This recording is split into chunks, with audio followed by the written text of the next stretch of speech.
So really, this is a story of a house that is a remarkable survival. It's not unique. As you will know, there are many glorious houses across the United Kingdom. But it is rather interesting, not only just to me, but because so much of the collection has survived. And there are clear layers of taste and collecting still evident throughout the staterooms. We just, as an aside, found a folder of notes last week that were dated from the 1960s, and a letter from Peter Thornton, director of the V&A, to the 6 Marks of Exeter, my grandfather. And he'd been to visit and made the observation that perhaps he could help with the reordering of the collections of Burley and the refurbishing of the rooms that were open to visitors, because in his opinion, the house was a bit of a muddle. And it wasn't clear to everybody who visited what was really of interest and what was important. And he thought things could be vastly improved. Well, he got a bit of a short shrift reply. Luckily, there's a carbon copy of the letter that was sent in by return quite swiftly, and a lot of underlining the word home.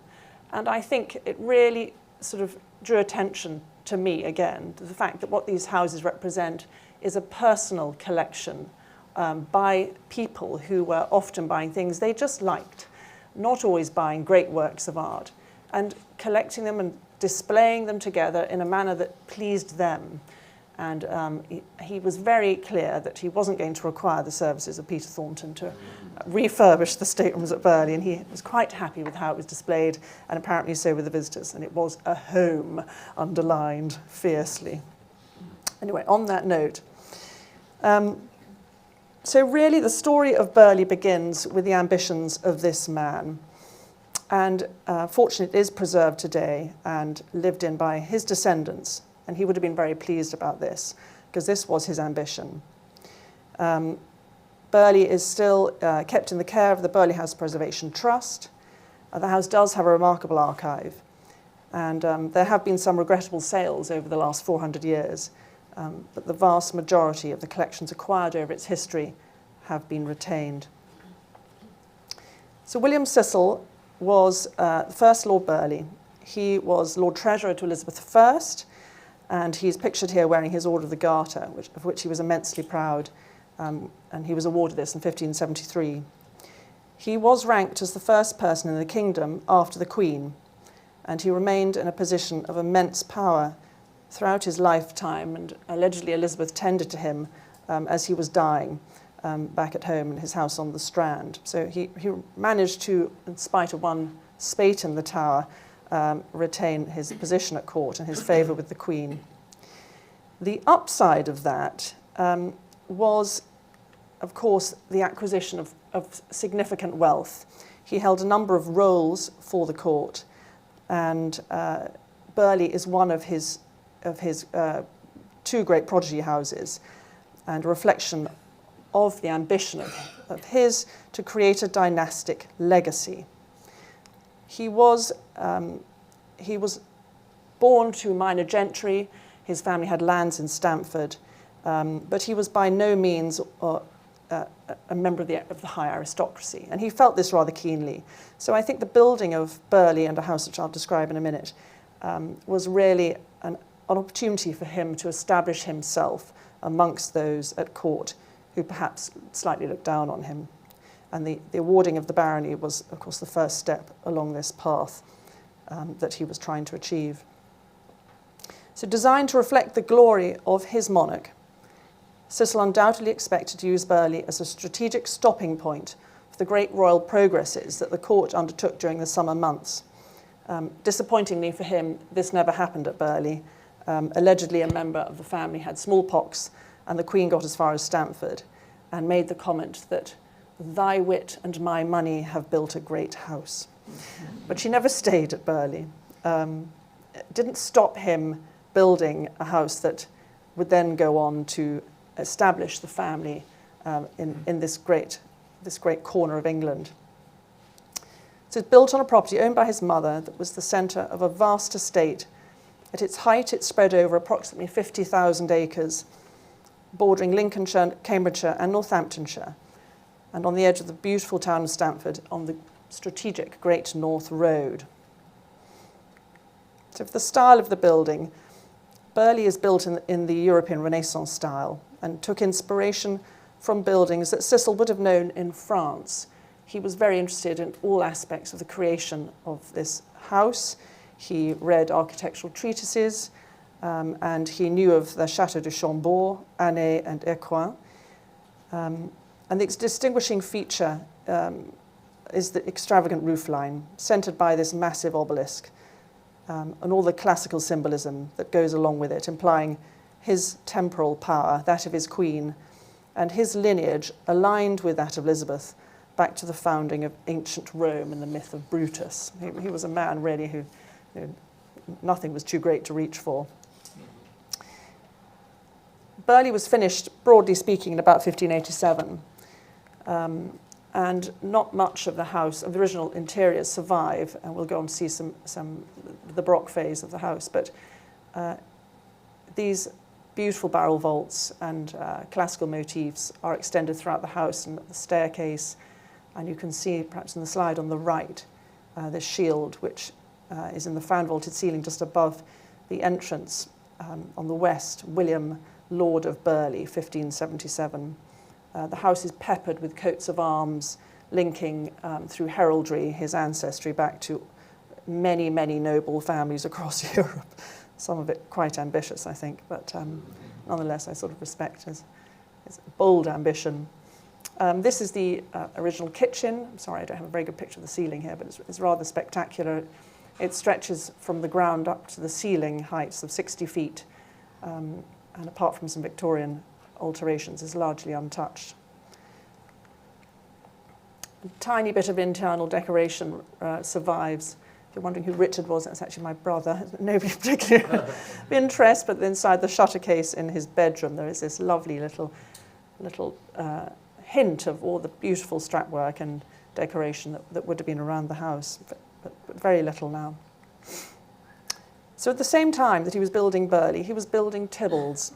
Tibbles was destroyed shortly after 1650 for political reasons you'll understand. Burley has one courtyard, Tibbles had three. It really was the most extraordinary house. There are plenty of contemporary accounts of the beautiful interiors, the gardens, the activities that took place there. He hosted the Queen at least 11 times before it was and then it was inherited by his son Robert, Earl of Salisbury, and then destroyed by parliamentarians.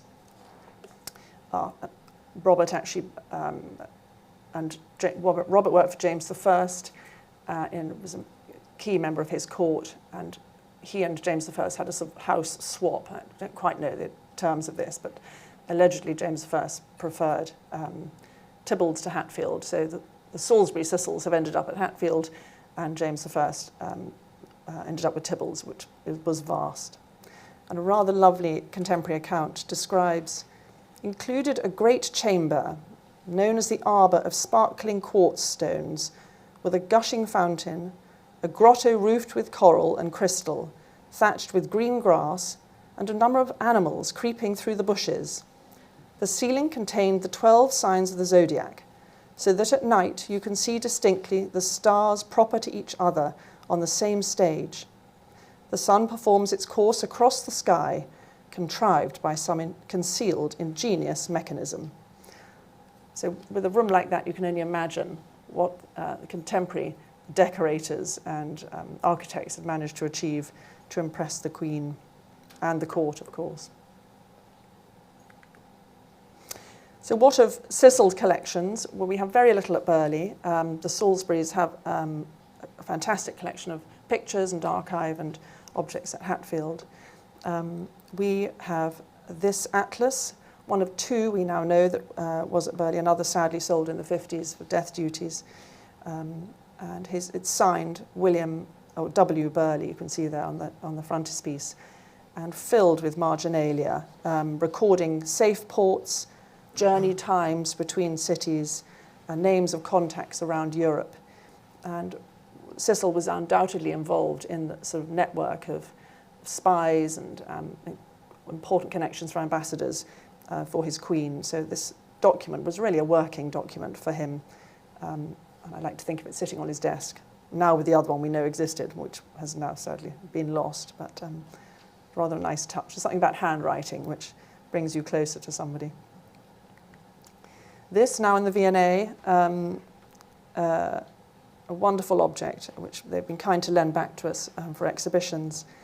It's a nef. It was a salt cellar. There's a little gold cup at the prow of the ship for holding salt, and it was a mark of status. It would have been placed on the table in front of the person who was the host, almost honoured guest. On to porcelain. This is known as the Walsingham bowl. Correct me if I'm wrong, there are far greater experts in the room, but I believe it's 1 Lee, about 1580, and then mounted, of course, in England. Reputedly was presented by Elizabeth I to her godchild Walsingham, and then given to the 8th Earl of Exeter, so a later arrival in the collection, but contemporaneous with Cecil.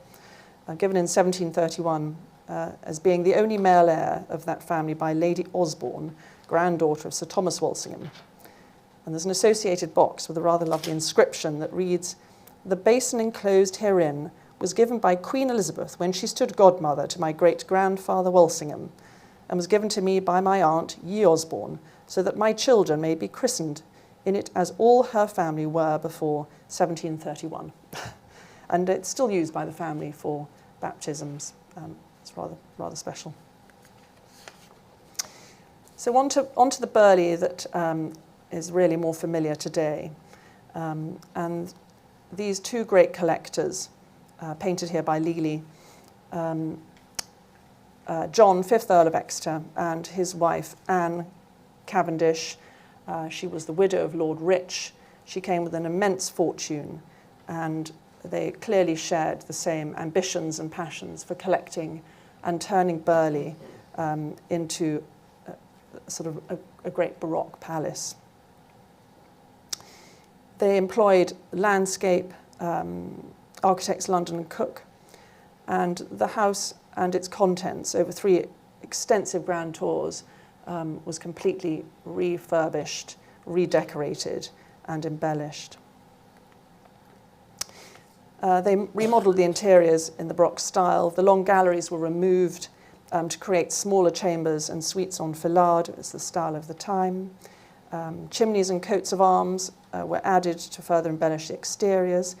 Of course, by chopping up the long galleries, they had to heat the smaller rooms, so we have a number of corner fireplaces, necessitating more chimneys and creating this beautiful roof line. Almost nothing was left untouched. More walls were created. Walls required decorating. How convenient, because they were shopping wildly in Italy. The first grand tour, I think, was for 3 years. So you can imagine the crates arriving by coach, constant stream. We have a bill for 1,000 guineas to clear glaze the west front first floor. So above those gold gates, that's just for that little section. It does make you wonder really what they spent. There are a few windows on the interior courtyard that aren't reglazed, but that was quite a statement. And this triumphal arch portico of William Cecil's, which was the original entrance, centred their suite of rooms, the Earl to the left, the Countess to the right, and they commissioned these magnificent gold gates by Tijoux. I'm sorry, the picture's rather distorted. I thought I'd done very clever photography, but it's clearly too high res. But they are fantastic, fantastic survival, if a little high maintenance. Celia Fiennes travelled to Burley in 1697, and she mentions the gates. And she records that the house is not yet finished, but the gates are of iron, carved the finest I ever saw. The house is richly furnished, tapestry with silver and rich gold thread, velvet and damask beds, all finely embroidered. My lady's closet is very fine, the wainscot of the best Japan, a great deal of fine work under glasses, and a glass case full of all sorts of curiosities, of amber stone coral, and a world of fine things. Each room differing very fine carving in the mantelpieces, and very fine paint in pictures. but they were all without garments, or very little. That was the only fault, the immodesty of the pictures, especially in my lord's apartment. She was right, there's quite a lot of flagrant nudity. In the archive, we mentioned by Brown, we have some wonderful survivals, and this, perhaps looking at the two of them, is the most interesting and the most unique. It's a schedule of goods drawn up for Elizabeth, Countess of Devonshire, the mother of Anne, in 1654, but then on her death, it was proved in 1690. And it is the contents of her suite of rooms at Chatsworth. She was a Cecil by birth, so rather uniquely, she was in a position to own all of these objects and hand them on to her daughter. Chatsworth, of course, was undergoing an enormous period of renovation and redecoration at the same time, and engaging many of the same craftsmen that were working at Burley. It was utterly massive. It included 5 richly upholstered beds, leather wall hangings, the hearthstones from the fireplaces, marble from windowsills, paintings, jewels, tapestries, the silver door locks, and some of the most precious and intriguing objects in the collections. And it's a wonderful reference point for us, particularly when we talk about the porcelain later on, to try and understand how some of these collections of things have ended up at Burley. But a fantastic original document. And this is our inventory of 1688, undertaken by Culpeper Tanner, and it says there in script, an inventory of the goods at Burghley House belonging to the Right Honourable John Earl of Exeter and Anne Countess of Exeter, taken August the 21st, but with a TH, rather puzzling, 1688, taken after 2 of the grand tours and before their 3rd. Culpeper Tanner was the Earl's steward, a remarkable man, I imagine quite long-suffering. He's got meticulous handwriting, and he records everything that was bought in Italy and sent back to Burley, the measurements, the shipping. This time, Burley must have been full of extraneous people milling about, all manner of craftsmen. And every single item in the house is listed here, even to servants' bedrooms and feather beds. But it's a wonderful record to understand what the Exeters had not only bought, but also what they liked, because of where they placed things and how taste at the time dictated where things were displayed. The Kakiemon is recorded in the 1688 inventory. Here, this wonderful pair of wrestling boys who stand, they're quite heavy actually, they stand about this tall, and they had been used as a doorstop in the 1950s and 60s.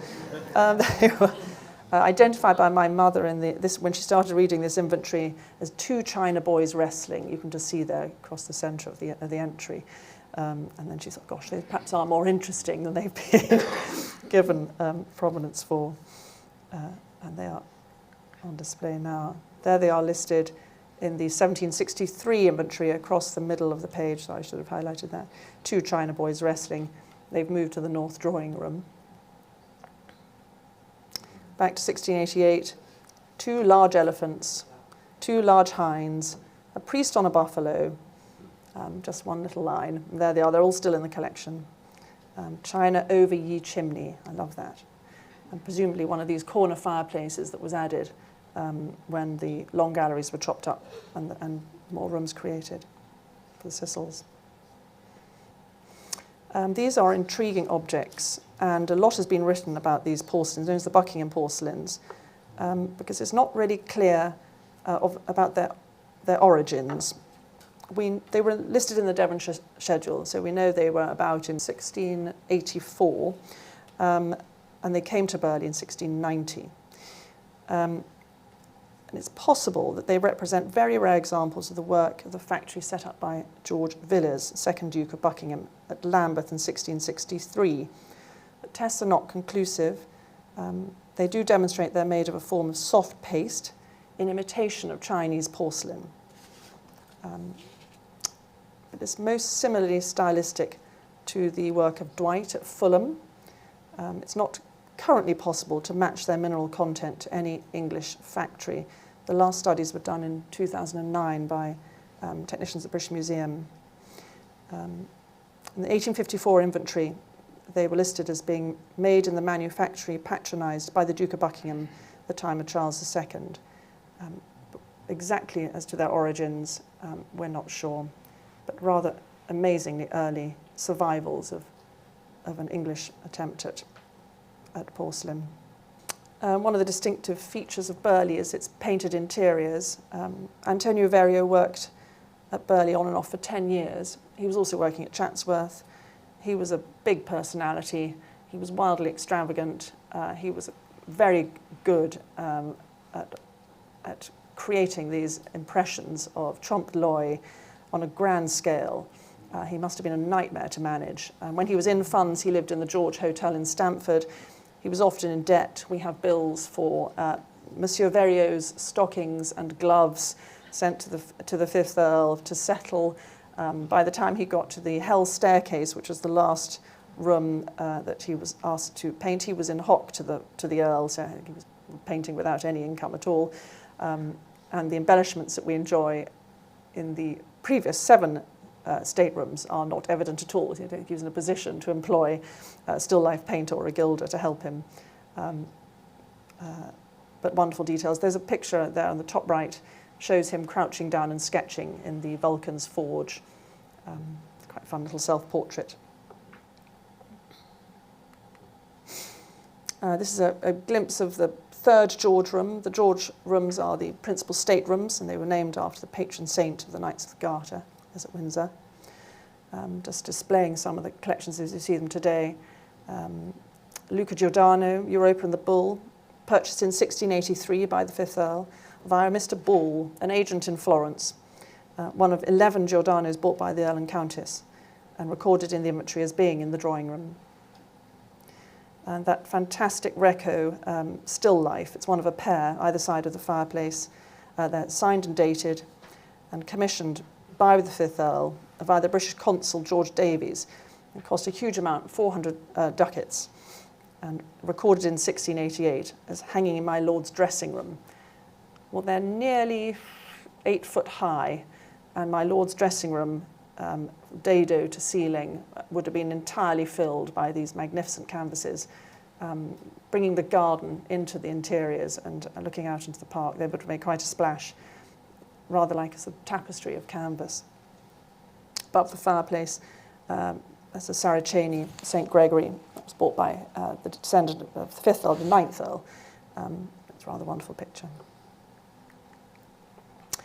We have 8 clusters of these beautiful ornaments of silver flowers.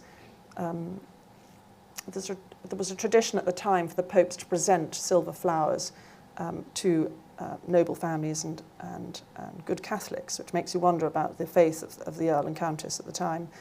And we have some mounted here in vases by Matthew Bolton, some mounted as candelabra. They're incredibly fragile, but wonderful, wonderful things.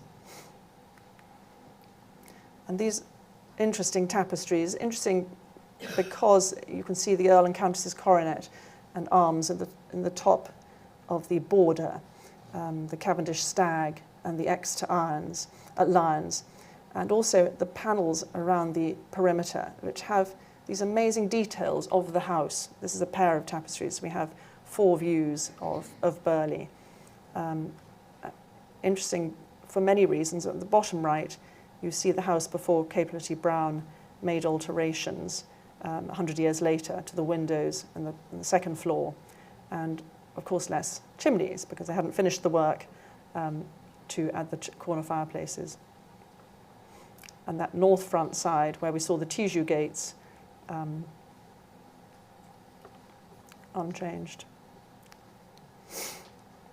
This silver lock from Lady Exeter's dressing room, the lock silver carved 1738, in the 1738 inventory, and this was given by Elizabeth Devonshire as part of her bequest in 1690 to her daughter. And these wonderful jewels, which are part of a group of 71 items listed in the schedule and still in the collections, particularly special, the ewer, which has the face of Elizabeth carved in a ruby at the front in that embellished enamel panel. Just listed under the heading Jewels. Rather wonderful. They bought lacquer. This stand listed in 1688 on an English, Japanese lacquer on an English stand. And they commissioned an enormous number of plaster ceilings. There were 30 ceilings put together by a chap called Edward Martins, about which we know very little, but he's a Dutch master stucco worker, and he was paid in 1700 for all his work. And here a little detail, again the Cavendish stag on the left and the Exeter lion on the right, in one of the most deeply carved ceilings. Grinling Gibbons was engaged as well. We have quite a lot of wood carving, not all by Gibbons, but this is one of 3 carved over doors by Gibbons. This with a little group of musical instruments and a carved roundel of Charles II on a beaded chain. You can just see that dangling over the horizontal gold bar across the middle. This beautiful cabinet on stand. We've clearly made a great friendship with Cosmo III. The 5th Earl gave Cosmo a carriage, and in return he was given this cabinet. So moving on to 80 years later, Brownlow, the 9th Earl of Exeter, inherited in 1754, an estate that was solvent again and prosperous. You can imagine there was a bit of a lull after the 5th Earl and Countess had finished all their shopping and decorating. Brownlow struck lucky, and he took up the work again of enhancing Burley. And unusually for somebody at that time, he continued to furnish the house in the 17th century style, begun by his great-grandfather. And he commissioned a large amount of furniture from the best cabinet makers. He also went on at least 2 grand tours, bought paintings and objects to reflect the taste of his ancestor, such as it would be almost impossible to separate the origins of the acquisitions without the inventories. This picture by Angelica Kaufmann she was a Swiss artist, much admired by the 9th Earl. I don't think only for her abilities to paint. I think he was rather in love with her. She had her own suite of rooms at Burley. She was very pretty, and they clearly had a great friendship. He had a great love of classical design, of Rome particularly, and marbles, and he was a meticulous note-taker. He's written notes in many books and diaries and across the inventories at Burley, and his opinion about things. And that's a great record. So this is one of many mosaics we have in the collection. And we have a letter from Thomas Jenkins describing how he ordered this for the 9th Earl. It's one of a pair. But this is the 9th Earl's desk with samples of marble. And when you lift one out on the back, he's meticulously written the origin and the name of the particular marble. That's a reference book. These wonderful tables with marble and lava samples inlaid in the tops. So he would have bought these tops as a slab, and then they were mounted in England, probably bought back by about 1763. And in the inventory we have the dining room, 4th George room, 2 mosaic inlaid tables in frames, which implies perhaps that the tables weren't mounted then, but the bases, the table design is probably James Athenian Stewart.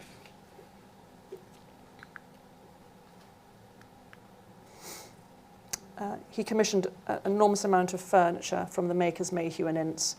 This is one of the chairs in the chapel. And a note from his diary. To Lady Betty will remember to his sister, Lady Betty. Lady Betty will remember to hasten Mr. Mayhew in the furniture which I have ordered him to make for the chapel at Burley. It's rather lovely. When he was away, he left copious notes about what Lady Betty should be doing. I felt rather sorry for her. So here they are in the chapel. This was a room created by the 9th Earl. It is in the location of the original chapel when the house was lived in by the family in the 16th century, but completely redone by him. The ceiling designed by Capability Brown. The fireplace came in later, but this lovely suite of furniture.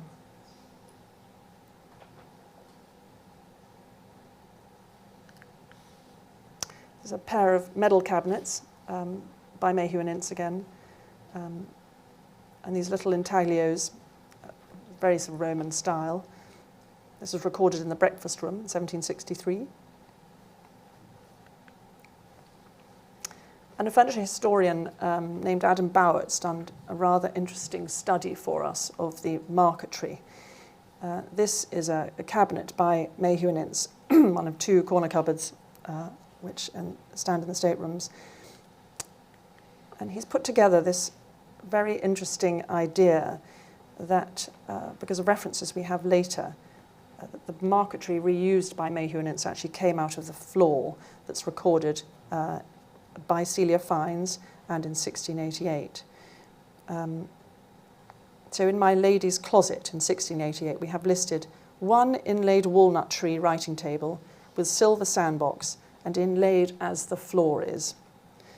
And this phrase is the only indication that the closet's floor was decorated with marquetry, but a later inventory has a fuller description, citing a floor walnut tree finely inlaid with natural flowers and a writing table inlaid in the same manner as the floor.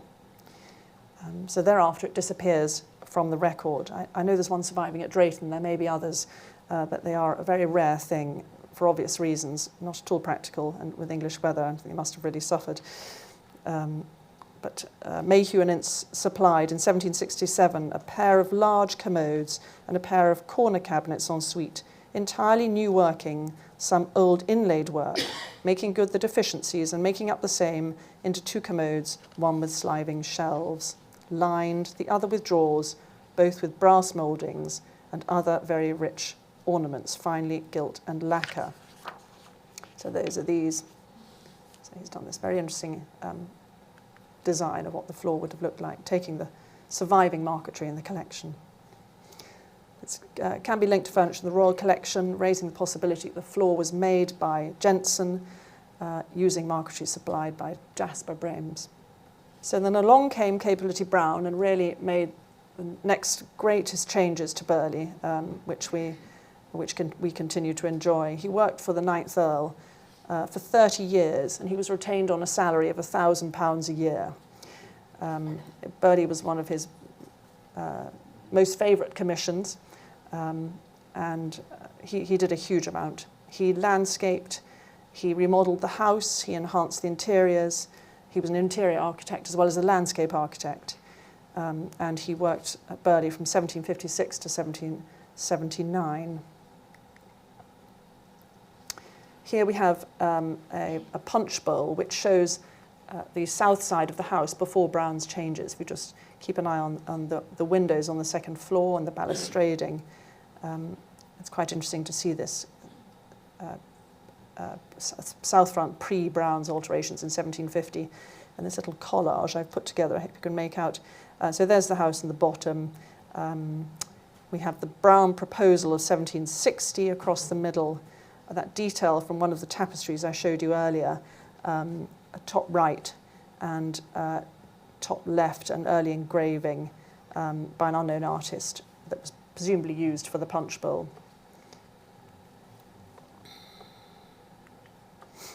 Brown made many changes to Burley, the greatest probably being the removal of one of the wings at the front of the house and the amplification of the lake. He built this beautiful bridge. He designed, but this was built after his death, a little, it's known as the Temple, a little folly in the garden, a changing room or bathing house overlooking the lake. The orangery, stables.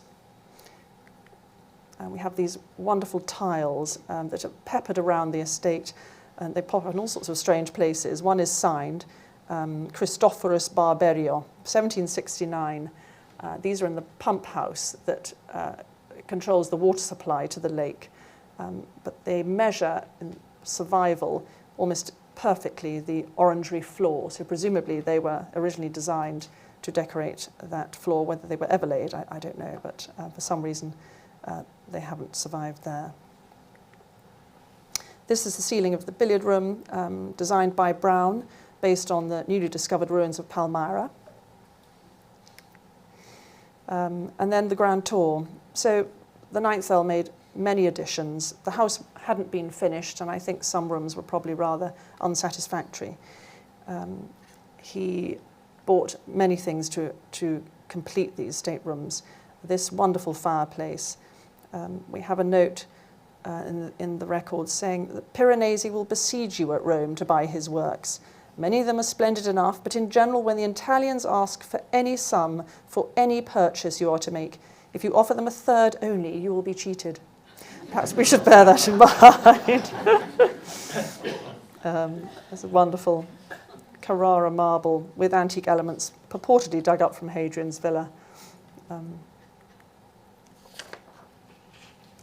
He bought this picture, written in his hand on the reverse, by Leo da Vinci from the Barberini Palace at Rome, bought through Jenkins and Byers. Well, unfortunately not, or perhaps it would have gone if it had been anyway, by Huys van Cleve, and Jenkins and Byers presumably knew what they were doing, but the 9th Earl was very optimistic, perhaps not as a greater expert as his ancestor. He engaged a chap called Nicholas Mosman to travel round with him on the grand tour and record everything they saw. These drawings, a large folio, survive at the British Museum, and he makes meticulous notes across the bottom. So this is one of a pair of pictures at Burley. They're very large organ doors, and they're illustrated by Mosman. Formerly one of the organ doors at San Jacopo in the island of Murano, near Venice, now in the collection at Burley, he writes. Here we have again this picture, not any particular interest, but it's rather nice having the illustration and the note. Formerly in the Barberini Palace, now the property of Thomas, struck out by presumably Byers, collection at Burley.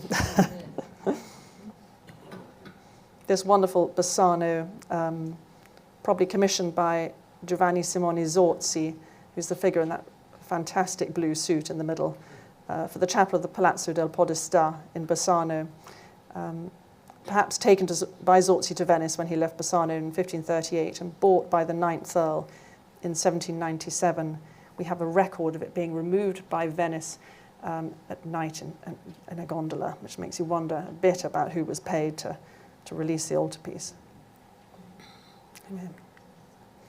This, our most well-travelled picture, Artemisia Gentileschi, has become very much a painter in vogue with the Me Too movement, and she's been all around Europe and has paused briefly at Burley. She's off again in September, but listed by the 9th Earl as being by Artemisia and from the Barberini Palace. This lovely tiny little picture by Orazio Gentileschi. In the 9th Earl's hand, we have a catalogue of furniture that's so grateful for a gift of a telescope given by the 9th Earl, that this present of Ye Bambini Asleep by Baldassare Castiglione, being a present from Pope Clement XIV to Lord Exeter, the 18th of July, 1774, but did not arrive until after Ye Pope's death. Again, wrongly attributed, but happily so for us. It's a lovely little thing. He made vast commissions of silver as well. And a note from an expert recently who came to survey the collection and understand what was bought, particularly by made by Park and Wakelin. I'm starting to realise just how extraordinary the Earl's commission service of the mid-1750s was. A full 5,000 ounces of plate, stupendous for any date. Taking the sources together, it is one of the greatest English silver services of the mid-18th century, comparable to the Leinster service by the same makers, and it represents the full flowering of the English Rococo. Sadly, in the way that silver goes, a lot of it was sold in the 50s, but we do have these lovely survivals, and some of the set retains. So what of Burley today? This is the 6 Marks of Exeter. He inherited the estate in 1956 at a truly dismal time for these large estates. Huge death duties to pay, and unfortunately he had to sell some real treasures. The house had no electricity. Gas was used for lighting and heating, and it was manufactured on the estate. But with optimism and dogged determination, after offering and being turned down by the National Trust, he began a tremendous programme of renovation and modernisation. And he opened the house in a consciously commercial way in the 1960s, writing a picture guide with the help of his son-in-law, fixing the opening times and charging people to come round. He made a few acquisitions to the collection, but not until later on in life, being otherwise preoccupied with keeping the rain out. And this rather interesting, just a little sample of 400 snuff bottles, which he brought from a Welsh missionary, Dr. Charles Martin, in 1950, and included 8 imperial ivory bottles in the Palace of Beijing, dating from the 17th to 19th century. They're a quirky addition to Burley, but again, another layer and another moment of interest by another holder of the house. So at his death, the Burghley House Preservation Charity took over the ownership and oversight of the estate, and following his wish, a member of the family continues to live in the house as director and ensures that the park and the house are maintained and open to visitors for education. And the house is open 7 months a year. The park is always open. We're always open by appointment. And it's a matter of great pride, I think, that we continue to do that and research the collections. Although we are not acquiring objects in the manner of some families anymore, and this collection has rather frozen, we do still make occasional discoveries. Apologies, this is on its side. This was bought by me from my husband Orlando by a friend called Bauke de Vries. Quite fun being a Guanyin. This was dug up 3 weeks ago in the park. We were putting in a new car park, and the bulldozer driver noticed a great lump of earth in his bucket, and fortunately didn't just dump it with the rest of the spoil, and out of the soil fell this 1st century Roman head. 3 weeks later, we were rather perplexed by this and rather worried that he was going to start digging up bits of mosaic and find we had a real problem on our hands. But we had done oral archaeological digs. He dug up the bust and the base, which is 18th century, and the head slotted on perfectly, and there the two had remained buried, presumably for 300 years. It's a complete mystery. They're in a very strange part of the park. Maybe someone buried them because they were going to come back to it later. They're not in any inventory, or she is not in any inventory, and she's now with a restorer in Harrow, being restored to former glory, and will be displayed in the Hell Staircase, along with the other marbles bought by the 9th Earl, which we can only imagine was the case here. So things are still thrown up, still the odd mystery. And I think, really, that's about the sum of its parts. Thank you very much.